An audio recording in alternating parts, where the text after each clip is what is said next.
তাইলে আমাদের খাওয়াইছেন পড়াইছেন, আরে আমরা তো এখন তো এই যে একটু ভালো জামা কাপড় পরছি, মাথার চুল টুল আশ্রয় বসছি, মনে হইতেছে আমি ভালো আছি, কিন্তু আমার যে কষ্টের পিরিয়ডটা তো শেষ হয়ে গেছে।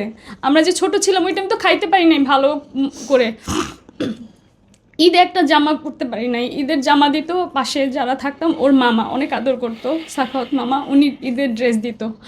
ওইটা মানে একটা ঈদের জামা পরা, এগুলাও ভালো করে পরতে পারি নাই। খুব শখ লাগতো যে ঈদে একটা সুন্দর জামা পরবো।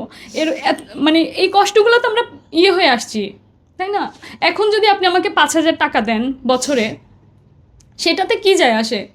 হ্যাঁ, এখন আমার মা, আমরা গ্রামে যাইতেছি, আমরা কষ্ট করতেছি, আমার মা একটা ভাঙা ঘরের মধ্যে থাকতেছে, তাহলে এই 5,000 টাকা দিয়ে কী হইতেছে?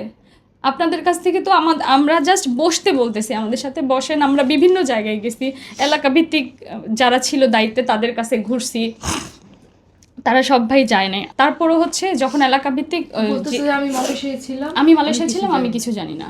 মালয়েশিয়া থেকে এসে টাকা উঠাইতে পারছো আমার বাবার, অথচ এখন কিছুই জানেন না আপনি। সাইনও আছে ওটার। হ্যাঁ, ওইটা ডকুমেন্টস আছে। তারপরে হচ্ছে